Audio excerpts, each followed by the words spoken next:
आज सुबह जब आप उठे तो सबसे पहले आपने अपना एप्पल आईफोन उठाया, फिर बाथरूम गए, क्रेस्ट टूथपेस्ट से ब्रश किया और जिलेट रेजर से शेव किया। किचन में स्टारबक्स कॉफी पीते वक्त बैकग्राउंड में CNN या फॉक्स न्यूज चल रहा था। घर से निकलकर आप अपनी फोर्ड या टेस्ला कार में बैठे और रास्ते में BP स्टेशन से पेट्रोल भरवाया। ऑफिस पहुंचकर माइक्रोसॉफ्ट विंडोज वाला कंप्यूटर ऑन किया और गूगल पर अपनी पहली सर्च की। शाम को घर लौटे तो अमेज़न से ऑर्डर किया हुआ पार्सल दरवाजे पर था। फिर थकान मिटाने के लिए नेटफ्लिक्स पर एक सीरीज लगा दी। आपको पूरी जिंदगी यही लगा कि ये सब आपकी अपनी चॉइसेस हैं। आपने खुद डिसाइड किया कि कौन सा फोन लेना है, कौन सी न्यूज़ देखनी है और कौन सी कॉफी पीनी है। आपको यकीन दिलाया गया कि आप एक फ्री वर्ल्ड में रहते हैं, जहां फ्री मार्केट और कंपटीशन सबसे ऊपर है। लेकिन क्या होगा अगर मैं आपसे कहूं कि ये सब एक बहुत बड़ा झूठ है? क्या होगा अगर मैं आंखों में आंखें डालकर ये कहूं कि आपकी कॉफी से लेकर आपकी कार तक, आपकी न्यूज़ से लेकर आपकी दवाइयों तक, दुनिया की हर चीज पर्दे के पीछे से एक ही इनविजिबल नेटवर्क से जुड़ी हुई है? ये कोई कॉन्स्पिरेसी थियरी नहीं है। ये इंटरनेट पर फैली कोई अफवाह भी नहीं है। ये वो सच है जो नंबर्स, ऑफिशियल डॉक्यूमेंट्स और वॉल स्ट्रीट की कड़वी हकीकत से साबित हो चुका है। ये कहानी है दो ऐसे फाइनेंशियल जायंट्स की जिनका नाम शायद आपने कभी सुना भी ना हो, लेकिन वो आपकी लाइफ के हर सेकंड को कंट्रोल कर रहे हैं, ब्लैकरॉक और वैनगार्ड। इन दोनों के पास मिलकर लगभग $20 ट्रिलियन हैं। इस नंबर का मतलब समझना थोड़ा मुश्किल है, तो ऐसे समझिए, ये पैसा अमेरिका और चीन को छोड़कर दुनिया के बाकी सारे देशों की टोटल GDP से भी ज्यादा है। India, Germany, Japan, UK, France, इन सब की इकोनॉमी को जोड़ दें तब भी आप इन दो कंपनीज की दौलत तक मुश्किल से पहुंचेंगे। लेकिन कैसे इन दो कंपनीज ने दुनिया के सबसे बड़े बैंक्स, टेक जायंट्स, गवर्नमेंट्स और टॉप ब्रांड्स को कंट्रोल करने वाला एक इनविजिबल एम्पायर खड़ा कर लिया? कैसे दुनिया की सारी दौलत दो बड़े ब्लैक होल्स में समाती जा रही है? और ये ताकत हमारी आज़ादी और इंसानियत के फ्यूचर के लिए कितना बड़ा खतरा है? अगर आप तैयार हैं, तो हम मैट्रिक्स के कोड्स को क्रैक करने जा रहे हैं। हम आपको यूएस दुनिया में ले जा रहे हैं जहां असली लॉर्ड्स ऑफ मनी राज करते हैं। Welcome to the real world. इस सिस्टम की सबसे बड़ी सक्सेस ये है कि ये आपको यकीन दिलाता है कि आपके पास ऑप्शंस हैं। जब आप सुपरमार्केट जाते हैं तो शेल्फ्स पर सैकड़ों प्रोडक्ट्स दिखते हैं। ड्रिंक्स के सेक्शन में एक तरफ लाल रंग की कोका कोला है और दूसरी तरफ उसका पुराना दुश्मन पेप्सी। हमें बचपन से सिखाया गया है कि ये कोला वॉज कैपिटलिज्म की सबसे बड़ी कंपटीशन की मिसाल है। लेकिन जरा फाइनेंशियल डाटा और शेयरहोल्डर लिस्ट्स पर नजर डालते हैं। सरप्राइज, कोका कोला और पेप्सिको दोनों के सबसे बड़े शेयरहोल्डर्स वही पुराने नाम हैं, ब्लैकरॉक और वैनगार्ड। जिन दो कंपनीज को आप दुश्मन समझते हैं, वो असल में एक ही मालिक की गुलामी कर रही है।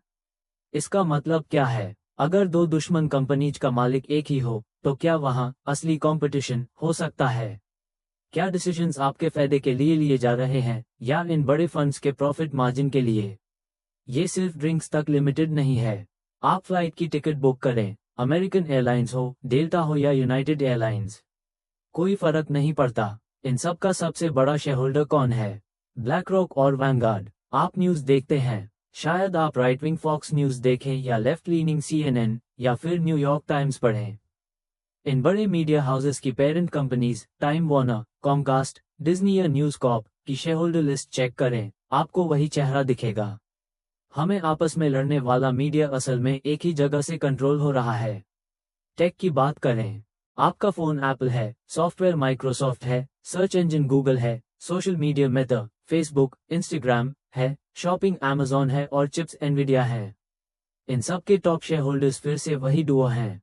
हथियार बनाने वाली कंपनी से लेकर दवाइयां बनाने वाली फाइजर और जॉनसन एंड जॉनसन तक, यहां तक कि सऊदी अरबिया की ऑयल जायंट अरामको में भी सऊदी गवर्नमेंट के बाद यही लोग टेबल पर बैठे हैं। ये सिर्फ इन्वेस्टर्स नहीं हैं, ये ओनर्स ऑफ एवरीथिंग हैं। अब सवाल ये है कि इतनी बड़ी मोनोपोली बनी कैसे? क्या इन लोगों ने पुरानी फिल्मों के विलन्स की तरह दुनिया कब्जने का कोई प्लान बनाया था? नहीं, सब कुछ एक बहुत ही मासूम और पब्लिक के फायदे वाले आइडिया से शुरू हुआ। साल था 1975। जॉन बोगल नाम के एक इन्वेस्टमेंट एक्सपर्ट ने एक आइडिया दिया। उस वक्त तक वॉल स्ट्रीट पर बड़े बड़े फंड मैनेजर्स इंडिविजुअल स्टॉक्स चुनते थे और इन्वेस्टर्स से मोटी फीस वसूलते थे। बोगल ने कहा, हम क्यों घास के ढेर में सुई नीडल ढूंढ रहे हैं? चलो पूरा घास का ढेर ही खरीद लेते हैं। बोगल ने वैनगार्ड बनाई और इंडेक्स फंड रेवोल्यूशन शुरू किया। लॉजिक सिंपल था, S&P 500 जैसे बड़े स्टॉक मार्केट्स की हर कंपनी में थोड़ा थोड़ा हिस्सा खरीद लो। इससे रिस्क कम और फीस भी कम हो गई। लोगों ने अपना रिटायरमेंट का पैसा और सेविंग्स इन फंड्स में डालना शुरू कर दिया। ये आइडिया इतना हिट हुआ कि ट्रिलियंस ऑफ डॉलर सिस्टम में आ गए। 1988 में एक और दिमाग आया, लैरी फिंक। उन्होंने ब्लैक रॉक बनाई और समझ गए कि पैसिव इन्वेस्टमेंट और ETFs हाई फ्यूचर है। धीरे धीरे लोगों ने डायरेक्ट स्टॉक्स खरीदना बैंड कर दिया और ब्लैक रॉक और वैनगार्ड के फंड्स खरीदने लगे। इन कंपनीज ने लोगों के पैसे से दुनिया की हर बड़ी कंपनी के शेयर्स जमा कर लिए। कागज पर ये कंपनीज आम लोगों की हैं, लेकिन उनका वोटिंग राइट और कंट्रोल सिर्फ कुछ लोगों, ब्लैक रॉक और वैनगार्ड के टॉप बॉसेस के हाथ में आ गया। पैसा जनता का था, लेकिन पावर इन लॉर्ड्स के पास थी। क्या ब्लैक रॉक की ताकत सिर्फ उनके पैसे में है? बिल्कुल नहीं। सबसे डरा देने वाली बात तो वो मशीन है जो ब्लैक रॉक के ऑफिस में बैठकर हर सेकंड दुनिया की किस्मत लिख रही है।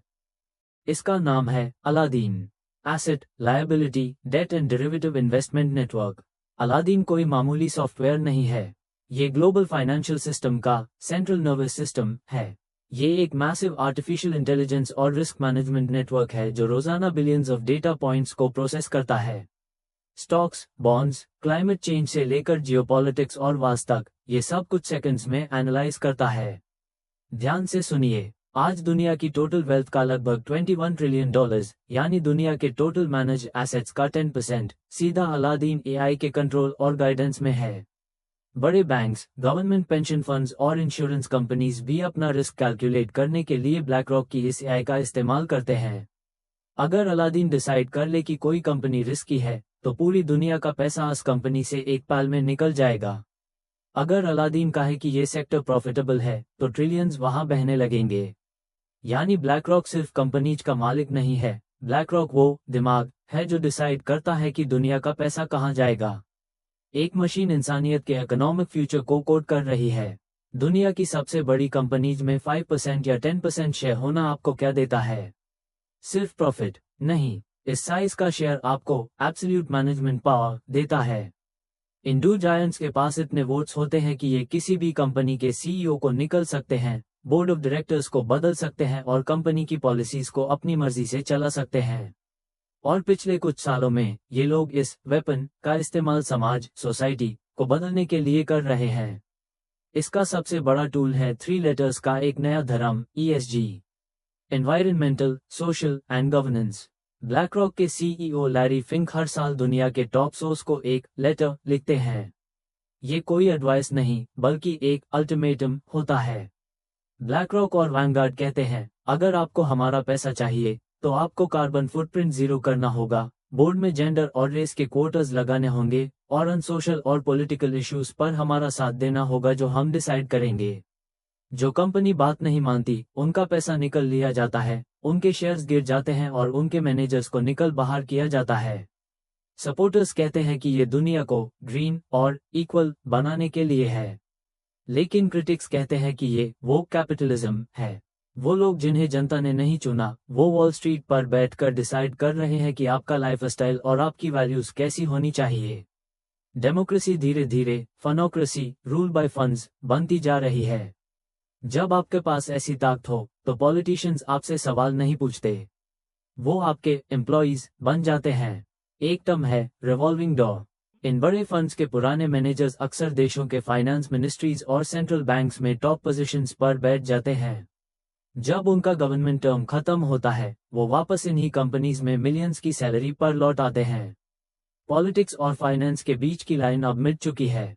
2008 का फाइनेंशियल क्राइसिस हो या 2020 का पैंडेमिक, जब भी दुनिया की इकोनॉमी डूबने लगती है, गवर्नमेंट्स किसकी मदद लेती हैं? फिर से ब्लैक रॉक की। यहाँ तक कि वॉर के बाद यूक्रेन की इकोनॉमी को रीबिल्ड करने के लिए भी इन्हीं को बुलाया गया है।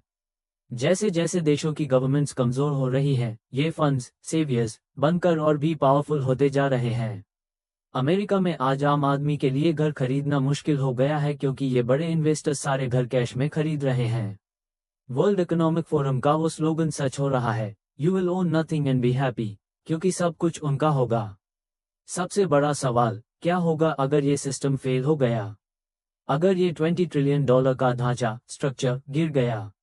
अगर कोई साइबर अटैक या एआई एरर हो गया? जवाब सिंपल है, सिर्फ वॉल स्ट्रीट नहीं, पूरी दुनिया की इकोनॉमी, आपकी पेंशन्स, आपके बैंक्स और आपकी जॉब सेकंड्स में एक ब्लैक होल में समा जाएंगी। ये इंसानी तारीख का सबसे बड़ा कोलैप्स होगा। इन जायंट्स को रोकने के लिए कुछ लोग आवाज उठा रहे हैं, लेकिन जब आपके पास $20 ट्रिलियन होंगे, तो कौन सा लीडर आपके सामने खड़ा हो पाएगा? सवाल ये है कि क्या हम वाकई आज़ाद हैं? हमारे लीडर्स, हमारी न्यूज़, हमारी चॉइसेस, ये सब शायद एक पपेट थिएटर का हिस्सा है जिसके strings in lords of capital के हाथ में हैं। ब्लैक रॉक और वैनगार्ड का इनविजिबल एम्पायर हमारी लाइफ के हर कोने में पहुंच चुका है। अगली बार जब आप अपना फोन उठाएं या कोई न्यूज़ देखें, तो अन इनविजिबल हैंड्स को याद रखिएगा। वो आपके लिए, हमारे लिए और पूरी इंसानियत के लिए फैसले ले रहे हैं। क्या इस एब्सोल्यूट कंट्रोल के बाद इंसानी मर्जी, फ्री विल के लिए कोई जगह बचेगी? ये सवाल हमें खुद से पूछना होगा, क्योंकि इस नेटवर्क के अंदर, चाहे हमें पता हो या नहीं, हम सब मैट्रिक्स की बैटरीज बन चुके हैं और हम सब इसे जी रहे हैं।